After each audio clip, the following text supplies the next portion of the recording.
Ladies and gentlemen, welcome to the Belshire Beach and this series between Fanatics Alive. Once again, this is his final game in the group. This is a must-win for him to guarantee a sailing right on through to the round of 8. He is in the purple playing Terran to the east versus his opponent. It is the one and only FXO Leenock.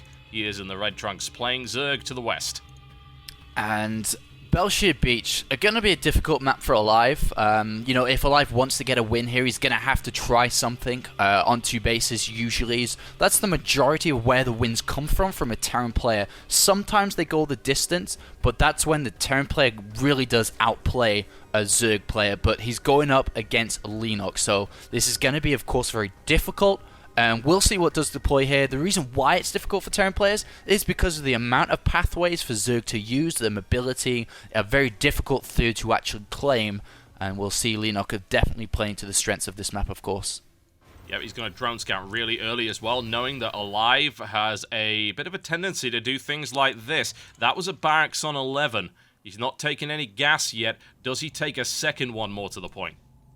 Well, I guess he can build it looks like he's going to build the other barracks on 11 inside his main base, but can pick it up and drop it down. So we're going to have a 2-Rex out here. But, Leenock's a very smart player. He probably knows and sees that, oh, right, that barracks, that's pretty early. So he can start to piece the puzzle together here. And he should be okay to deal with it as long as he, gets that 14 spawning pool straight after that hatch has gone down. And that looks like exactly what he's going to try and do.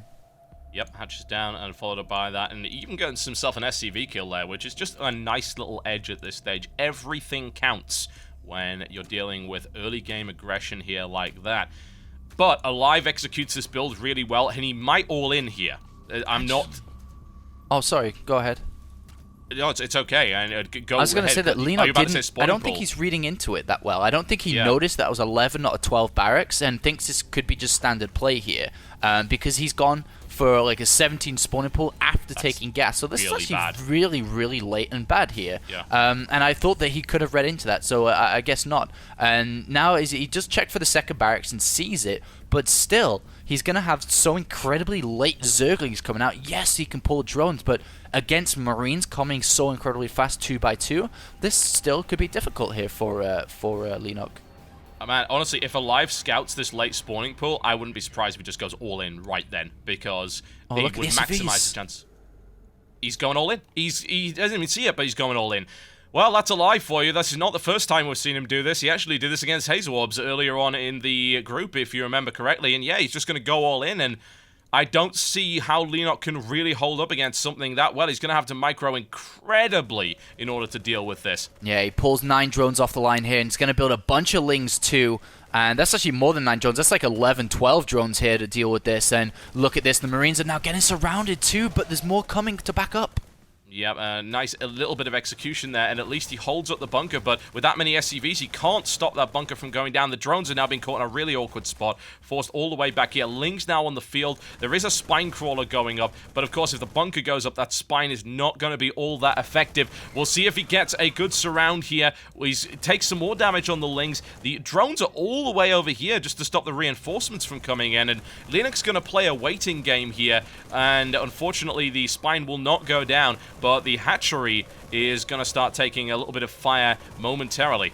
Yeah, what is he doing with all these drones in the middle? He can't really counterattack because there's a supply depot wall. He can just lift it up and go behind the barracks here. So he's going to have to come back with everything and has to try to get a surround on this bunker. If not, he's going to lose this. He's building 6 more Lings. He's mining with just 4 drones in the main base. And now he's going to try and do this. Yeah, and he waited for a while. He gets a good surround, but is it going to be enough to take a bunker down? It's going to be a difficult prospect. The bunker is going to even get salvaged there as well. So that was great for Alive. He's been thrown back, but there's still 10 Marines versus 13 Lings here. And the SCV count is still at 13 plus a mule for Alive. And he just needs to get all the Marines up there. So it's looking okay for Leenock if he just continues to mine. But he's supply block now at 20 supply. And he has to pull the drones once again to deal with the Marines. Yeah, the supply block is what's really going to kill him here. He is completely outnumbered. Alive gets into an awesome position to just gun down as many units as he possibly can here. The drone count plummets to 11. SCV count is also at 11 here. Leenock going back to mine once again, but he's not letting up. And here come the rest of the SCVs from Alive. Yeah, this is funny. He's just trying to go for the kill. He realizes that he's done so much damage. Leenock has 200 gas banked up. He shouldn't have even been mining gas. And the spine crawl is going to complete, which helps a little bit here. But still, this is going to be very difficult. The marine count's incredibly low now, only 6. And there's about to be 6 new links popping. But the spine crawl is uprooted. Oh, that was not a good time to uproot your damn spine crawler, I gotta say. Goes for the surround here, but the Marines managed to dance their way out of there. Spine crawler is at least now deployed here. Leenock's on 9 supply. Alive is on 18. The spine is up. Unfortunately, the spine is not in the right place to deal with these Marines here. The Overlord going down here for Leenock. He is capped on 12 supply now, and even though that spine crawler can probably fight everything that's there, it's not in the right spot, so it doesn't even matter. He won't be able to get reinforcements in there, though, so if he kills everything here and then actually comes back with nice position from Alive, though. Look at that. The Marine's in an awesome position, but it looks like maybe just enough for Leenock, but he's losing so many drones. He's on... Ah, there's the GG right there, and more Marines actually managed to get in regardless. He moved in a large group at a time, so he only lost a couple, and there's the GG, and Alive once again. Well, I tell you, if you're lactose intolerant, you don't want to be watching Alive's play right now. Alive's dropping the game. LOL, everybody. LOL. No, I'm just joking. That's actually a legit strategy here. That's totally legit. Yeah, he's done it before, and it works absolutely fine. It's a good map for it as well. So, Leenock, as you said, misread that. He wasn't... it's difficult to read one way or the other, though, because the difference between 11 and a 12 barracks, not really all that much. So no, it's like, I don't know, not even 100 HP, so it's really, really difficult to tell that. Yeah, it certainly is. So, well, there you go. Alive, you could say that he's not confident against Leenock late game. Is anyone confident against Leenock late game? And if you've got the opportunity to do that, then why not? And Alive executes it nicely for the second time in this tournament. However, there is still another game to play before Alive is guaranteed a spot through to the round of 8. Will he be able to pull it off, or will Leenock be able to rally back from this position? We'll find out after this break. Don't go anywhere. Ladies and gentlemen, welcome back to the series here between Fanatics Alive. He is in the purple trunks, and he is playing Terran to the northeast of Daybreak. Versus his opponent, it is FXO's Leenock. He is in the red trunks, playing Zerg to the southwest, and he is down 1 game already in this best of 3 series. Yes, he is, and that says GG Yo, which of course means good game, and Yo means respect in Korean, which is funny. It looks like an octopus on a Segway. Really? That's funny. And then absolutely. The GG is just English. Well, we've had this discussion before, haven't we? What do they think that it looks like? What do the Koreans think that our letters look like there? Because I always find any kind of Asian character to be awesome to read, because it does look like some kind of picture or whatever, or stickmen. I like to think that I know what this means by just looking at the shape of the letters, and I know for a fact that I'm completely wrong. Proxy barracks incoming, but picked up super early here by Leenock, who sends out an early drone scout and sees the SCV inside the radius of the Zelnaga tower here. And unfortunately for Live's going to have to fall back on that plan and build the barracks inside his main. And that's a little bit unfortunate, of course. It would have been funny to see 4 games of aggression in a row, but it's going to fail back now. Yep, this is sadly true there. We might actually see a proper game. That would be upsetting, wouldn't it?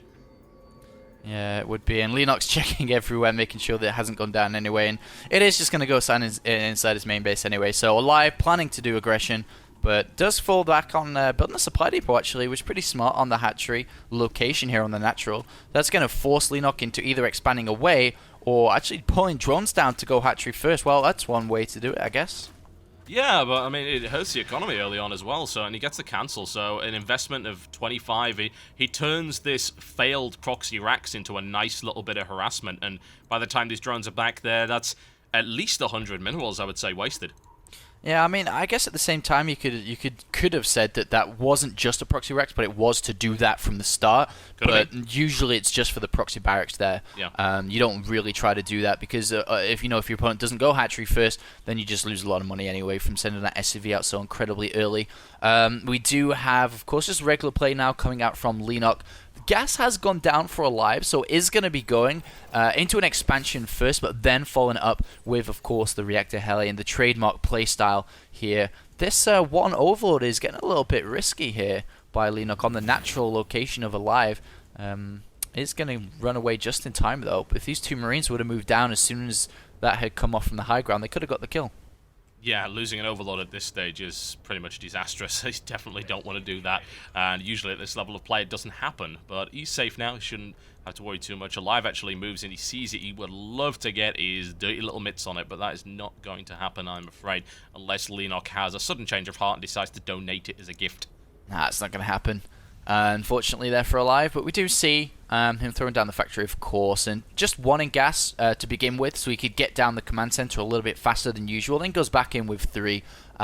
This map, we have seen Alive play against Zerg earlier today when we saw him go 2-1 against Nerchio, and we did see 3rd command centers come out quite early. And then we did see also a lot of pushes come too. So we'll see what he's going to pull up here. Daybreak is inclined a little bit towards the push, towards the 3rd base location, just because the distance to the 3rd base here is of course a lot further away than it is on Antigua's shipyard, for example. So if he does go for a 3rd command center, it would be a lot more difficult for him to hold on if Leenock was to go for any form of aggression. We'll see what he decides to go for here, and I don't know if we should read too much into that first game as to whether or not it is a lack of confidence by Alive against Leenock, or whether or not it's just a case of, hey, you know what, I think I can win it by doing this, and I can execute it pretty well.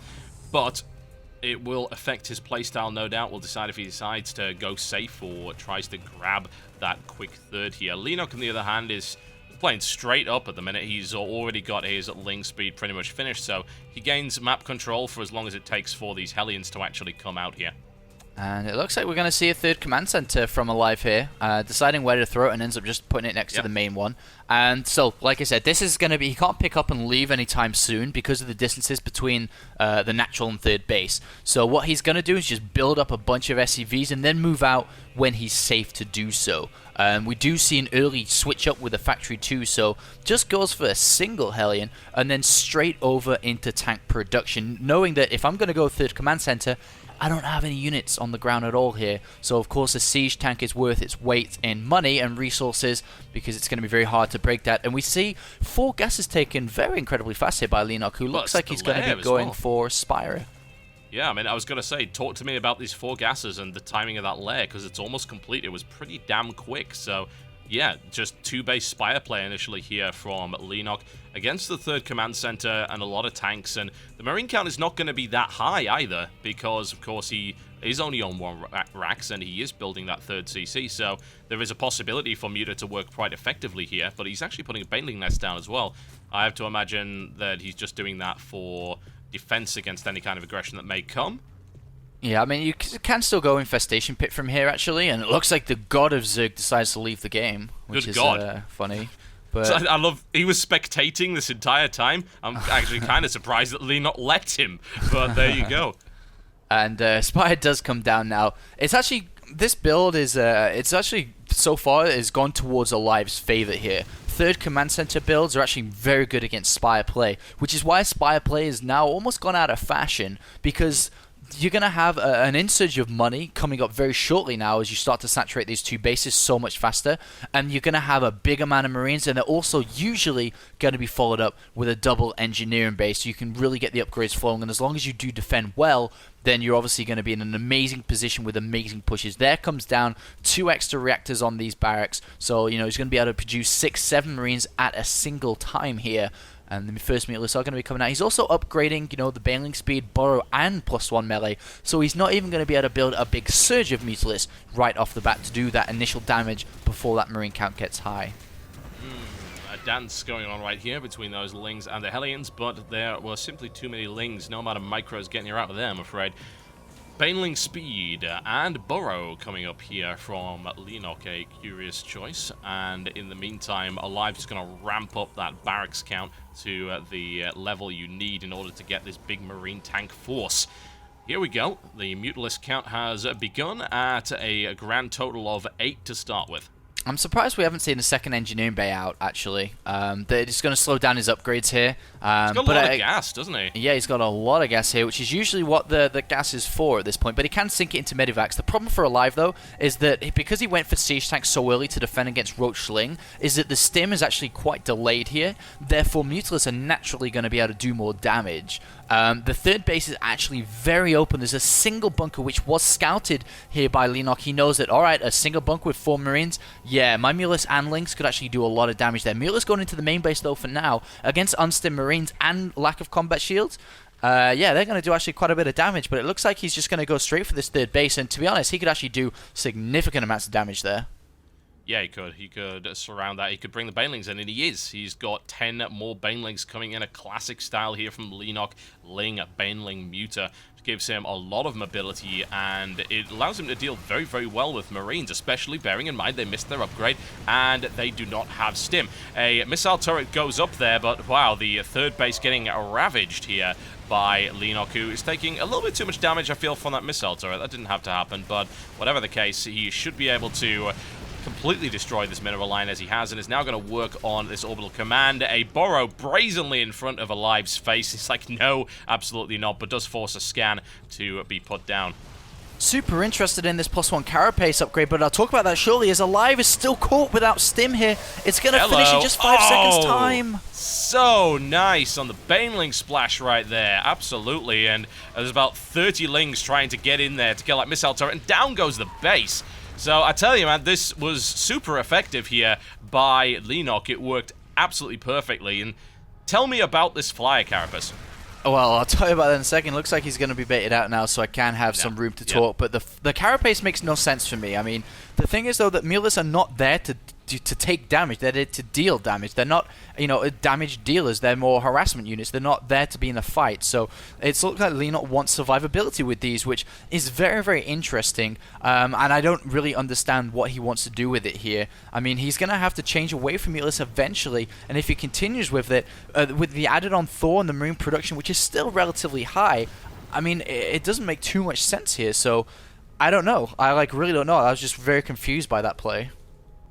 Yeah, it is interesting, because Flyer Carapace doesn't help that much, honestly, especially when you've got things like, he's going +2 Flyer Carapace on this.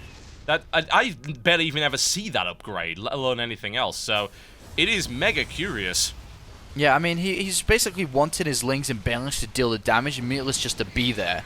But that it's backwards. Mutalist's not meant to be there. But Leenock's the Zerg god here. Compared to us over here. So he's got something planned here. I mean, I have played around with his style, but I never had any success with it. And that's the reason why pro gamers don't do it, because they haven't had success with it. Well, maybe Leenock is forging a path here. More to the point, he has expanded to his 4th base behind this. His drone count it's okay for this stage. It's not out of control, but he has been building a lot of units. But 4 bases versus 2 here, of course, and Alive in a very static position, needless to say, is really getting his upgrade count ramping up here.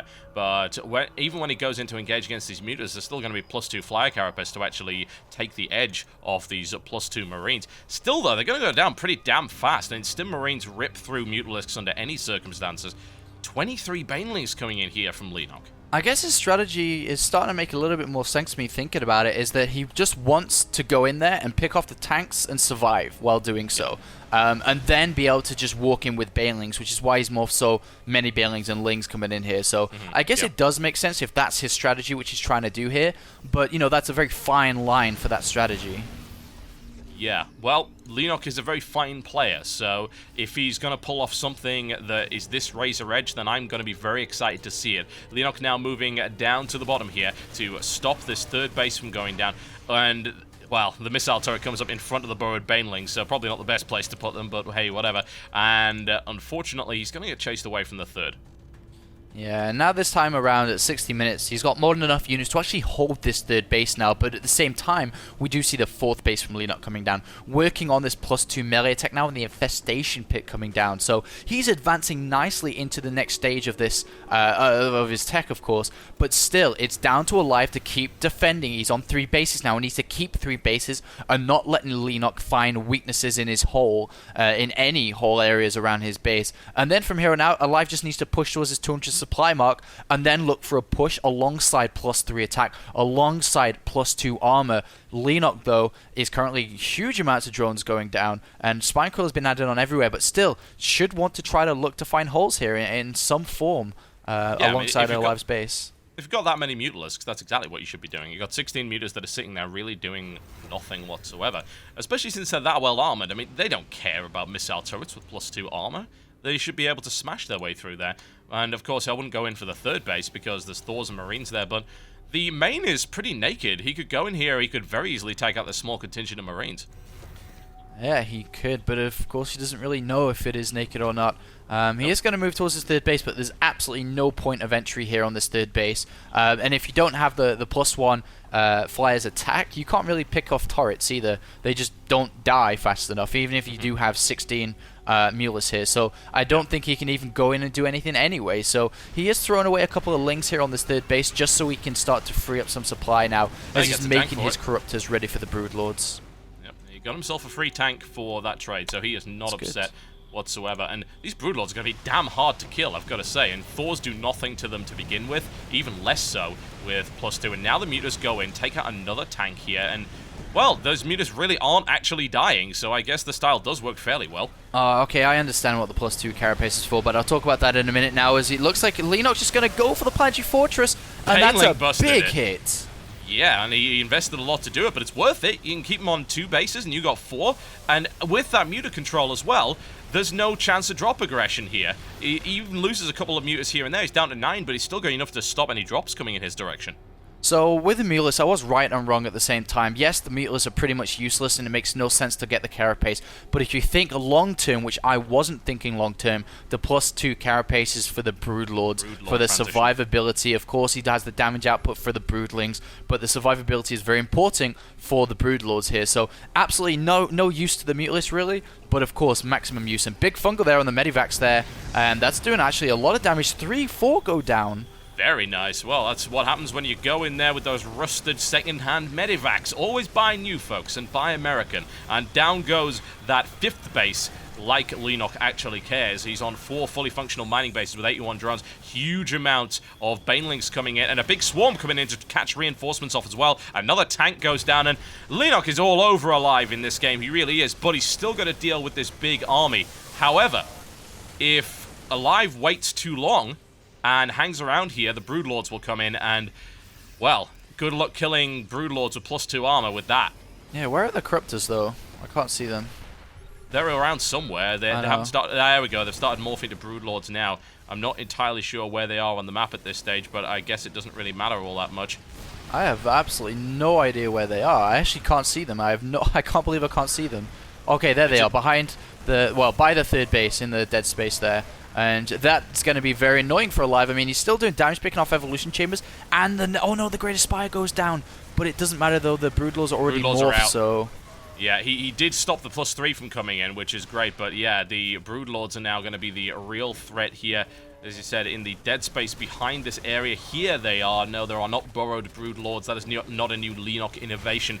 But, well, the Broodlords are out. What the hell do you do? What you do is you stim forward. There's Banelings and Infestors ready. And even with that much firepower, it doesn't really matter. Only a single Broodlord goes down, a second one, and the entire army is cleaned up there by Leenock. And that +2 Carapace upgrade proves to be rather good.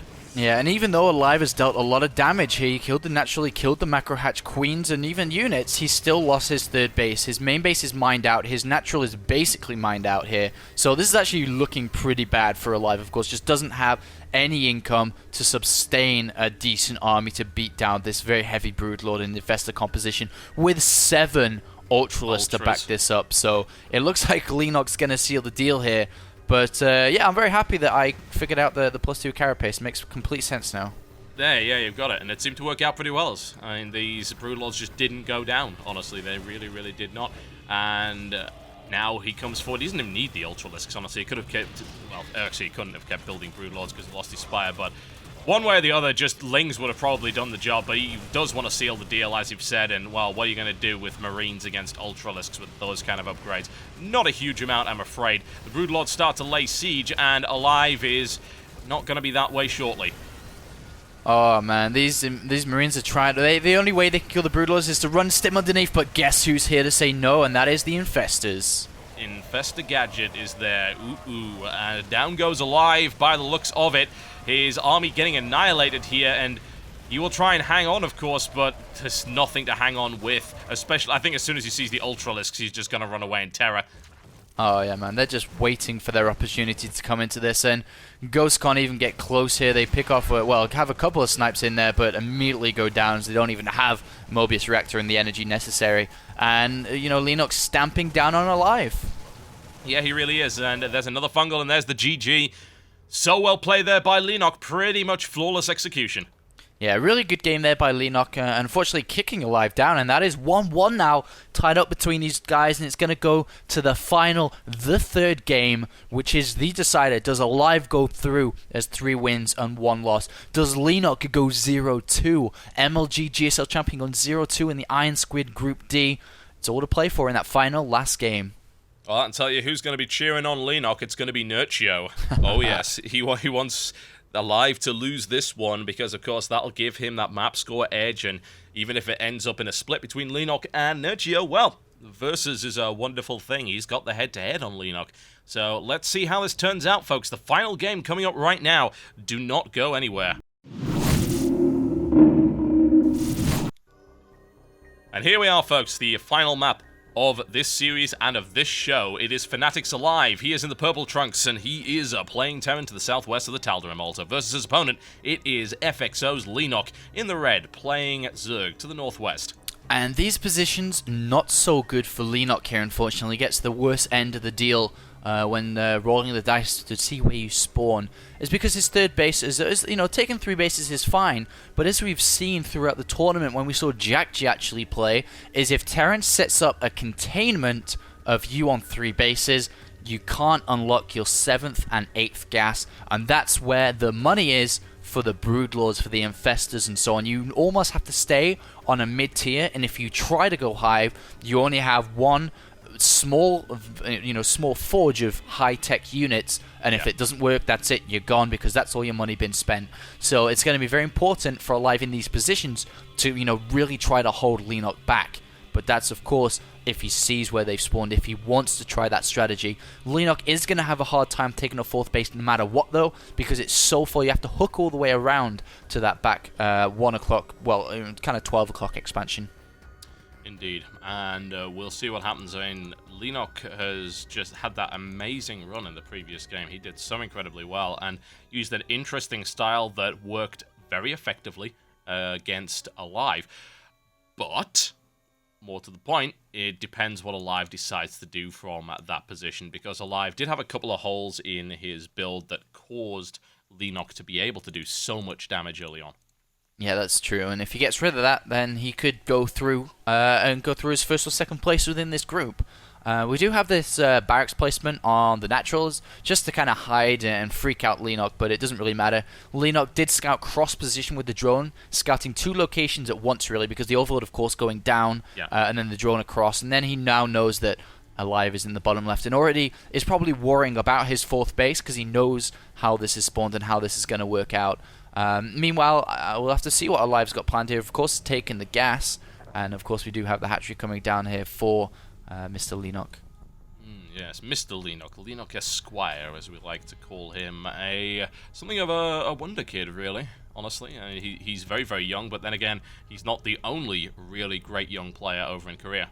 Yeah, there's so many. I mean, it's incredible, because it's great to see that they start so incredibly young, because that means they're going to be in StarCraft 2 for a pretty long time, and it's just amazing to see that. Actually, we do see the 2nd gas coming down here for Alive. This is actually, you know, indicative of maybe Cloak Banshee, I suppose. Any form of really heavy aggression coming on. He's not looking to expand early, that's for sure. I mean, it still could be Blue Flame Hellions as well, but this is going to be interesting to see if this is going to work out or not, because Leenock usually is pretty good at defending against any form of aggression. Yeah, he is. He doesn't mess around at all. His engagements are always absolutely fantastic, so I'm intrigued to see how possible that really will be. Leenock's Overlord just taking a little bit of fire here. It shouldn't have too much of a problem, but more to the point, it would. Well, there's no way it's getting in. Surely, no, absolutely not. So, I mean, what it looks like at the front is a straight-up reactor Hellion expand. If you were to get to the front, and that's obviously what is on display here. But that starport, that's the big thing here. And with 2 gas, as you pointed out, it's most surely for a cloaked Banshee. You're not seeing a second factory go down for any kind of blue flame move or anything like that. And there's the tech lab on the barracks. Yeah, it's going to be cloaked Banshee now then. So it is a bit of a risk, especially because Leenock went for 2-base Spire, 2-base Lair more importantly, in game number 1. And on Tal'Dorei Multi, you usually see that again here because there's not an easy 3rd base to take because of the rocks. So a little bit of a risk here. And if we do see, of course, the Lair come down as soon as Leenock gets to close to that 100 gas, then this may not work out so well because he will be able to build that Overseer. One thing that could go Alive's way is if we do not see an early evolution chamber come down, and usually Leenock does sometimes get that a little bit later so that he can build drones and save gas ready to build those Mutalisks. Indeed, and Alive pokes forward with a couple of Hellions, like, hey, it's Reactor Hellion Expand, it's all honest, but it's not. It is a trick, and I'm not liking this. I'm not seeing an Evo chamber going down here from Leenock. And he's hit 100 gas. He is not building the layer. Is he going to build the layer, or is he going to throw down double evolution chamber? Throws down a macro hatch first. Okay, that makes sense, but has to be backing this up with a layer soon, otherwise it's going to take a lot of damage against this Banshee. Still not building an Evo chamber. Ooh, this is a bit grim. Where's the layer? Is the layer here? He's got what he needs for a layer. He's still not building. He's actually now building an evolution chamber, but still, this is pretty damn late. The Banshee is now already on its way. It will not pass an Overlord either going into the base, so there's really no warning. Not that it would really help, but I guess it could start building an extra Queen a little bit quicker here. This could be dangerous, honestly. It has the potential to do damage. That Overlord over to the left actually ends up missing it as well. Yeah, he's going to take a lot of damage. He didn't want to go layer because he wanted 150 gas for the Carapace upgrade, and now he's going to feel the pain of Alive's Banshee. Oh, yes, I mean, you know, what can you do in this situation? Absolutely nothing. He's going to have to pull everything off the line there. A Spore Crawler is now coming down. The Banshee, with the amount of mining time that just got lost there and 5 kills to its end, that Banshee's pretty much paid for itself. This maneuver has evidently been successful, in my honest opinion. And he's just having a field day here. He can do whatever the hell he wants until that Spore Crawler actually builds. And even he could get out of here. That's 10 drone kills already. There's 11. He's out of there with the Banshee. There is another Banshee coming on, and now he's going to build a Raven with that excess gas. Yeah, I mean, he's got to be careful not to run that Banshee into the Spore Crawler in the main base. Very careful. You have to be careful. There is another Banshee on the natural here. Has to keep up with the control here. If he manages to pick off Queens and potentially buildings as well, such as the spawning pool, which is very much so exposed, clutch transfused there by Leenock. Oh, yeah. And yeah, the Raven follow-up is just so he can clear creep tumors and keep that creep back. But this is a very good start here by Alive. Most definitely paying for his early investment. I certainly think so, really. And it was a nice bit of trickery as well. It showed Leenock something that wasn't actually happening. Hellions too on the left-hand side. There's no units, of course. Well, actually 16, 18 links coming, but if he goes in now, the drones are going to be exposed. Well, he hasn't, unfortunately, and there's even like 2 Queens to stop that. Now he comes in, but I don't know. I think with that many Queens, maybe he gets in and he slides his way in there. And yeah, there is absolutely nothing there to stop this, but there are Lings about to pop out. He'll certainly get a couple of shots. He gets right into that mineral line and does as much damage as he can. Burns through yet more drones. The drone count is grimmer than it should be. It's on 43. Total workers killed in that attack, 16. Yeah, a really, really nice attack there. And behind this, he's now got his barracks up. He has delayed his stim and combat shield as well because he was investing so much gas elsewhere. But he's got tanks out, which is going to be completely fine against any ground aggression. We do have the Spire coming down once again here for Leenock. And I wonder if Alive is going to pile on the pressure from here, whether he'll throw down additional barracks, whether he'll look through 2-base push, or whether he'll be content on sitting back. And he should be content sitting back, considering how far his stim and combat shield upgrades are, to just sit back, take a 3rd base, and take the game into a later stage where there he can start to keep that containment on a 3-base Leenock. Yeah, and that would be fantastic for Alive, honestly. And taking this game is, it's not an easy win to take at all. A couple of Banelings hanging around there, and he needs to get that out of the way of that Banshee that is going to continue to contribute. He didn't lose either of the Banshees, so he can actually take map control with this and nail down Xel'Naga towers and pick off units that happen to be roving, maybe even pick off a creep tumor, just like that. And we do have a little push out for a smaller squad here. Is going to have some point defense drones if needed, and well, it's not really needed, is it? The older turrets will be needed though. Overseer goes down, and he's going to poke up now. 6 Mulis, but 42 Lings are coming. They will squish this force so incredibly easy.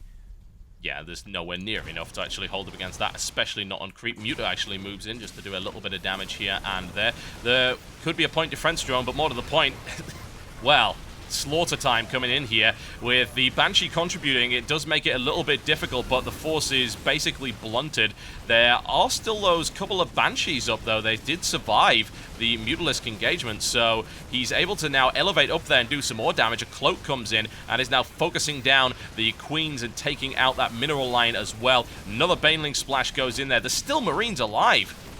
Yeah, I don't know how they actually survived that, and I'm really I thought Leenock would have crushed that with the amount of Lings he had. Well, it was a good position, not. I suppose, by Alive there, really. He did get his back to the cliff wall and was able to engage in an optimal fashion and had the Banshees in the air and even an auto turret or two contributing to that. And this drop should eventually get cleaned up, but it's certainly done the damage necessary. It's slowed down mining so very much. He's killed an awful lot of units in the process. He's not even completely dead yet either, and if Leenock goes to engage here as well, then he's going to end up losing even more units. And the Banshee going into the main base now can actually target down the spawning pool. Will probably not kill it, but he can also get drones too. But it does look in the background, Alive threw down 3 extra barracks in a second factory before the 3rd command center. He smells the advancement into the round of 8 from Group D here. He wants to continue to pile on the pressure to a weakened Leenock here. He is going to expand behind it, but has took a big investment to really pump up his army supply before his supply in terms of economy,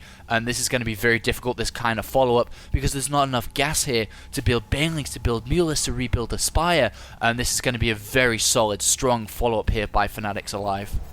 It is. Alive's looking really good in this series, honestly, he really is, and Leenock has fallen behind as a result of a risky opening from Alive, but a very effective one as well, and very well concealed and incredibly well executed.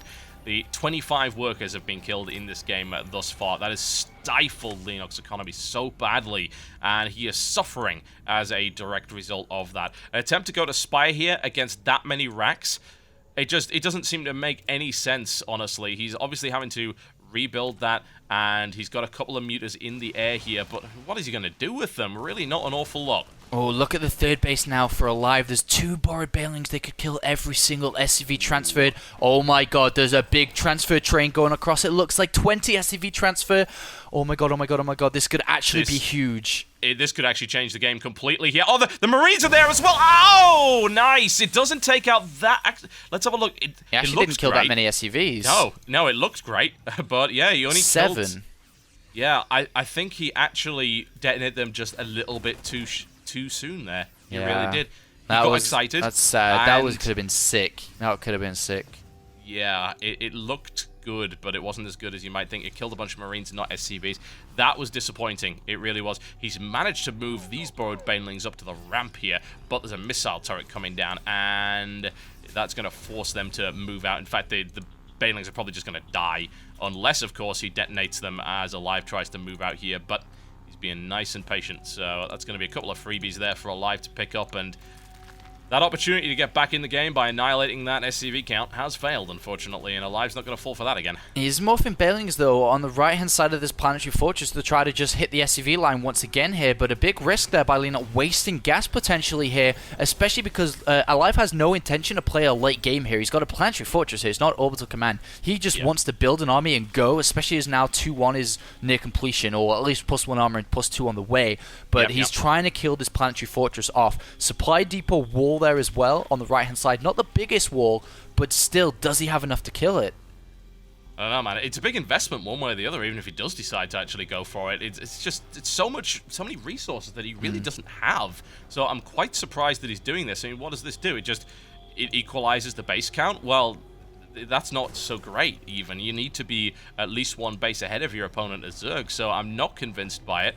Mute count has gotten fairly high at this stage. He's up to 13 now, and Leenock he's positioned to go for it. Yeah, he's going to go for it. He definitely will go for it, and he's going to kill it too, but the problem is if he wastes all those Banelings, if he does go for it and waste those Banelings, good luck killing these Marines. Exactly, and that's now moving across. He comes around the back to try and engage the tanks, but Alive is far too fast for that, and here it comes, or not. Leenock Leenock sees the wall off there, and he's like, God, this is really grim to attack here. I'm going to attack right into that, and the Banelings try to come around the side because he wants to get those SCVs as well. He crushes them all, but their planetary fortress isn't dead yet, and so many Mutalisks just went down there. Oh, he's not even going to get the planetary fortress either. Oh, man. And here comes the push. Alive knows that was a lot of Banelings wasted. Didn't even get the planetary fortress. He did get SCVs, of course. He wanted to get both. He couldn't get both. And now we see Alive waiting for +2 attack. He can actually take the planetary fortress, and Alive got caught out of position there. But still, Alive's got this really strong push coming, and I don't know if Leenock can really deal with it, honestly. He's got more Mutalisks coming in. He's got a large count of Banelings. His upgrades aren't really there yet, and he's managed to catch the tanks actually before they deploy. Most of the Banelings detonate against the tanks there, and unfortunately, he wasn't able to crush that entire force. Oh, it was good though. They did deal a lot of damage, but the reinforcements, Banelings, are not ready yet. These Marines are so well upgraded at 2-1 now. With tanks and a Thor in the mix, Mule is completely useless, and I do not look... Well, it doesn't look good for Alive at all, does it? I mean, for Leenock, sorry. It looks absolutely fantastic for Alive, not so great for Leenock at all at this stage. More Lings coming out, popping out, and immediately dying. And here comes the last wave of Banelings to try and crash through this force, and it does crash through it, but... the Thor's there, the tank's there, and reinforcements should be able to back that up. Leenox realizes that, and that is the GG. And there you go, folks. Alive. Upstart play, incredible play, and he's pretty much secured his run through this group now. He takes 3 wins in the group and 1 loss to the mighty Nestea alone. Yeah, what an amazing run here for Fnatic's Alive, and I did feel that he was one of the favorites to take this now. It doesn't matter what happens in his last game now. He's got the 3 wins. That means he's through his first or second, no matter what now. And Fnatic, of course, is so happy. Despite losing Todd in Group A, they've now got Alive in Group D. And unfortunately for Leenock, he is down 0-2, has 2 games remaining, has to win both if he is in for a chance. But of course, if Nerchio beats Nestea in our next show, he's going to be 3-1 as well. He's going to be going through. Yeah, what a surprise that would be. I don't think anyone would have necessarily predicted that kind of lineup in the finals, but it is a possibility. They could both go through at the round of 8. However... man, Nerchio versus Nestea, that is the most difficult match Nerchio has faced to this date, as far as I'm concerned, and it's going to be a tough slog one way or the other. Yeah, I mean, it's funny that Alive's completely finished up his group. Nestea's only played 1 game yet, so... just the way that it fell, isn't it? Yeah, so, I mean, it really does depend. Now, that Nestea versus, Nerchio game is going to be actually the most important thing ever, because if Nestea wins that, then Nestea can go on a cruise through, and we still could see a 3-way draw, considering who could come through there. Alive still, of course, going through, but still a contending slot for that second place. Yeah, absolutely. It is in contention one way or the other, and we will get to see that in the final show of this group, and the final show of the group stages in general, which is coming to you fairly sharpish after this one, and hopefully you guys are ready for that one. You'll have to wait a couple of days, but it will come along, and it will be fantastic, no doubt. And then, well, we've got the round of 8, which is going to be even more exciting. Yeah, I mean, I cannot wait for the round of 8. I really do want Nerchio to go through here as the one foreigner, so it's going to be an amazing cast there between him and Nestea. And if he doesn't, he still does have the chance for a 3-way tie, but of course has to rely on results. But once we hit the round of 8, there's just going to be another step up in terms of skill and quality, and we will be doing those games live too as a live show. So it's going to be a very entertaining round of 8, and I cannot wait as this tournament now advances to the later stages of its life. Indeed.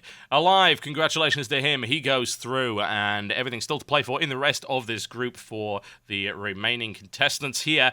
Remember to check out IronSquid.tv for information, schedules, and everything you could possibly need about this particular tournament, and to catch VODs of the shows that you've missed. There will be a rerun of this show if you're watching EU a few hours after for the US, and we also rerun the previous show before the broadcast. So there's plenty of chances to actually catch this. Remember to follow me on Twitter, that's Total Biscuit, and Apollo at DApollo1337, because we will update you as to when these broadcasts actually go live. Yes, and other things too. I mean, we do a lot of other stuff as well, but mostly for the IronSquid stuff. If you're watching the IronSquid, we'll tell you what's up and when the shows are going to happen. That we will. Ladies and gentlemen, my name has been Total Biscuit. And I've been D Apollo. Thank you very much to our sponsors, Twitch TV and Astro Gaming. You've been watching IronSquid, and we will see you next time.